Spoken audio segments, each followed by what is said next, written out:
So what exactly is a Genie Space? What do you use it for? And how do you set it up?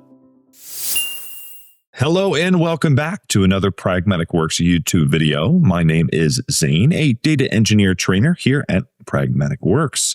I'm excited to discuss another topic within the Databricks universe today with you all, and that topic is Genie Spaces. So you've probably seen as time continues to march on how impactful AI has become within the data world. And there are many versions of artificial intelligence being used to help data analysts and engineers ask questions about their data and, of course, then receive a response. Well, what version of that do we have within Databricks? Well, the answer to that question is Genie Spaces. Now, if you are a regular user of Databricks, then you're likely used to seeing Genie somewhere within the tool. When you open up a notebook, guess what you see? You're going to see Genie there to help you along the coding process. When you open up an AI BI dashboard, whether you're building a dashboard or whether you're consuming a dashboard, you're likely going to see Genie pop up and ask you if you have any questions for it. And there's many other locations where Genie pops up as well. Well, here's the deal. We have this tool now within Databricks called a Genie Space. And this is a really powerful feature that you and your team should absolutely take advantage of. So that's what we're going to be talking about today. I have a Databricks workspace open up here, and I'm just going to open up one of the Genie Spaces that we build in a new on-demand learning class that will be coming out shortly. We have a Getting Started with Databricks Genie Spaces course, and then there's going to be an additional class that goes right along with that one coming out soon. So I highly recommend you check those out. But we have a Goodman Tech's sales space here. And I want to take this opportunity to answer that first question. What exactly is a Genie Space?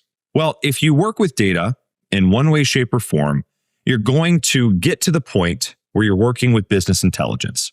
You're analyzing the data and you're trying to answer questions and gain insights from the data that you or a team member has curated. Well, with Genie Spaces, we are able to leverage Genie and essentially a team of AIs to load data into the Genie Space and then ask questions about that data. That could be you, the builder, or more likely, your end users who are going to be viewing the data and asking questions about it. So what exactly should you watch out for when you start to build out this process within Databricks? Well, first of all, when you create a Genie Space, it's very tempting to simply load in as many tables that you have and then immediately start asking questions. While that might take you through a few questions, you're likely going to run into an issue where Genie might not be very accurate for you. So here's the deal. When it comes to AI, if you've used it, you probably know it's decent at answering questions, particularly when it comes to research. Now, there's many AI models out there, and most of the time they have their strong suit. Answering questions is definitely one of them. But the interesting thing about loading in our data to this conversation is as good as an AI can be, Genie included, at answering questions, it's not good at understanding your data and the lingo of your business, your organization, or your industry. When you have a particular flag column or ambiguous columns within a single table, Genie will do its best to understand whatever that column or data point is meant for or used for. But that does not mean it's going to be accurate. So, when you create Genie Spaces, it is extremely important for you to properly set up metadata within the Genie Space. And conceptually, it's really simple. Number one, you create your Genie Space. Number two, you bring your data in. The rest of the process is primarily focused on teaching Genie about your data and telling Genie what it means for you and your business to be accurate. And there are a few ways that we can do that. So let's check them out. When you open up a new Genie Space, you're going to see something like this, at least as the Genie Space Manager. And you have a button up at the top called Configure. If you go over to Data, this is going to be where you see all of the tables that you bring in. And one of the first best practices that you should always follow is to start small. There is a 30 table limit on a Genie Space, but you don't want to start with 30 tables. You want to start with 3 to 5, sometimes 7. The reason for this is because you need to incrementally teach Genie about your data, and there's going to be certain limitations that you might run into, or you will run into, if you start loading in 10, 20 tables at once. So you need to incrementally teach Genie. Don't try to do it in one go. I have 3 tables here. You can go through all of your tables and you can start to add in descriptions. You don't want to do this for every column just because. There's no reason to be redundant with your descriptions. Now, the cool thing is if you have descriptions within your catalog tables, those will map over to the Genie Space. But whether or not those are there, you want to avoid redundancy. Instead, focus on columns that actually are ambiguous or you think that Genie might have a hard time understanding. Particularly when it comes to any columns that are dealing with important metrics, you want to make sure that you don't leave it to Genie to assume how calculations should be, well, calculated. You want to add in that information yourself. You go through, there's a couple of additional options that you can dive into. Again, I highly recommend you take our on-demand learning class on these Genie Spaces. But you have things like format assistance. You have entity matching.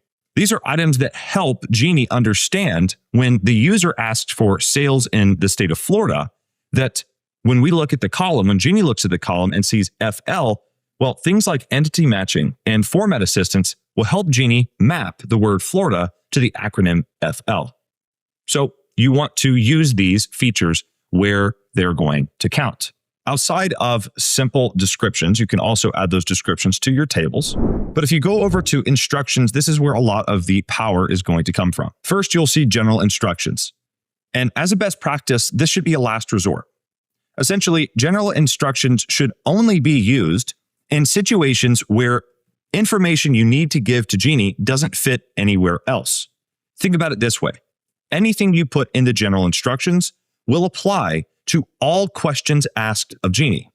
So a good example of what could go here is if your fiscal year starts in a specific month, then you might want to put that there because that is going to be important information to apply to every question that comes through into the Genie Space. Then you have joins, and joins are really important. Now, if the way tables join together are very apparent, particularly if you have defined primary and foreign keys, then this isn't always necessary to apply. But it's still a good practice to tell Genie how exactly your tables join together. This is going to help Genie answer your questions accurately. Then you have SQL or common SQL expressions. These are going to be measures, filters, as well as fields that you can add so that when Genie goes to generate SQL to answer a question, it can understand that you want a very particular filter to be applied to that SQL query. Maybe it's a measure, a calculation that you want to be accurate. Well, when somebody asks a question of Genie, it is able to use these SQL expressions and map that measure over into the SQL query it's going to use. And the same idea with fields as well. For example, if you have a flag column that shows ones and zeros, a field might be a good item to use if you wanted to map that 1 to a actual value that is helpful to your end users, such as filtering on whether or not 1 equals loyalty member or 0 equals non-loyalty member.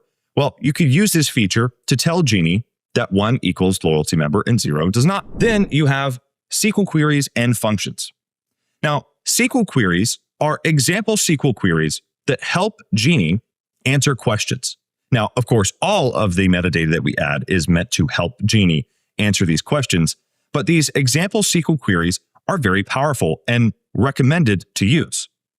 Essentially, if you go through and you add in a full example SQL query, if somebody asks a question that mimics the question you specify within this example, or maybe it's exactly the same, then Genie could potentially use the entire SQL that you've written. This is great because it means Genie doesn't have to spend the compute cost to actually generate new SQL, and it can enforce accuracy in your answers as well. You can also add in additional features here, such as parameters, if you wanted this particular SQL expression, or SQL example query to be used in multiple question types. This is also a very powerful feature to leverage when you're trying to teach Genie how it is that you want things to be formatted. Also, if you anticipate that your end users are going to be asking very general questions, well, if I ask for sales metrics for a particular quarter, what exactly does that mean? Well, you can define what that means and provide consistency to your end users by using these example queries.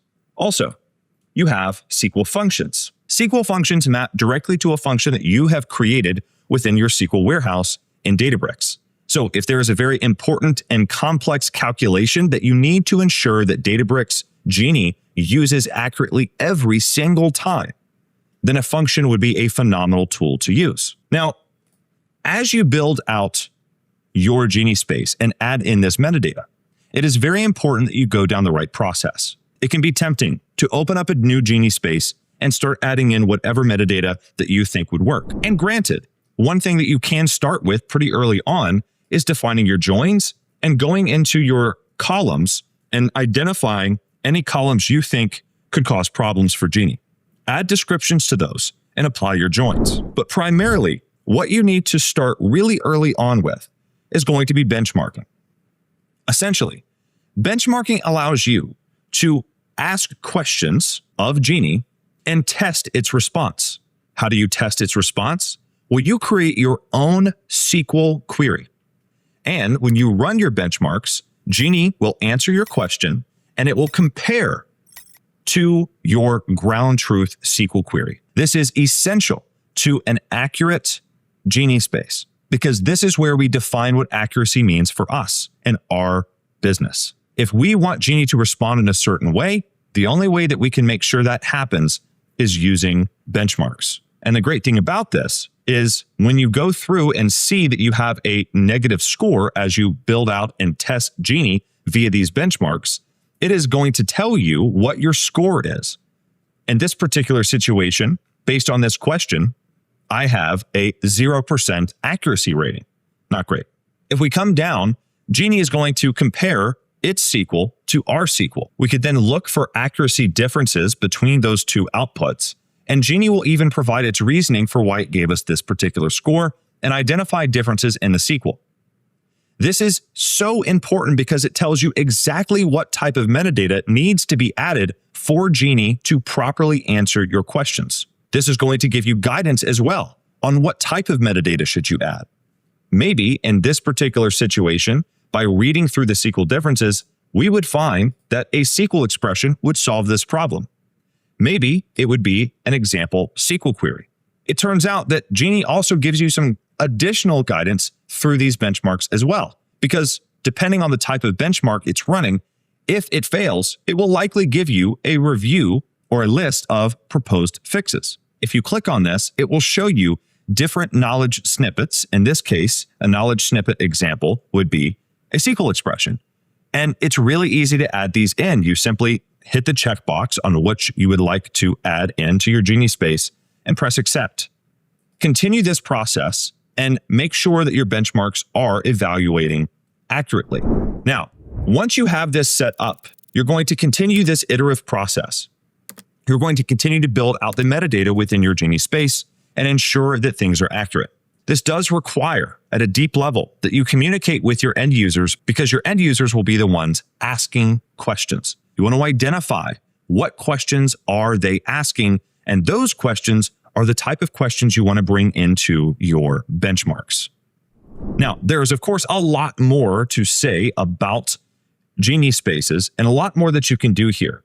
But the last thing that I would like to leave you with is the Monitor tab. As the manager or owner of a Genie Space, this location is essential to a long-lasting Genie Space. It's our job as Genie Space managers to continually watch this and instill feedback into our end users, which means we want to make sure our end users are providing feedback, whether that be good or bad, because we can learn from both. So we can go into Monitor and not only monitor the type of questions that our end users are asking, but also the feedback that they are providing.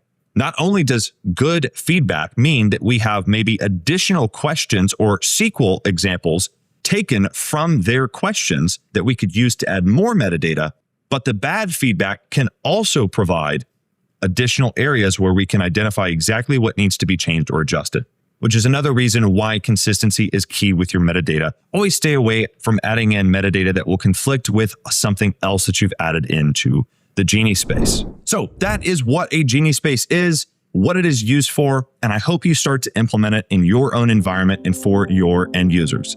Let me know down in the comments what else you would like to learn about Databricks or Genie Spaces. I hope you enjoyed, and I'll see you in the next video.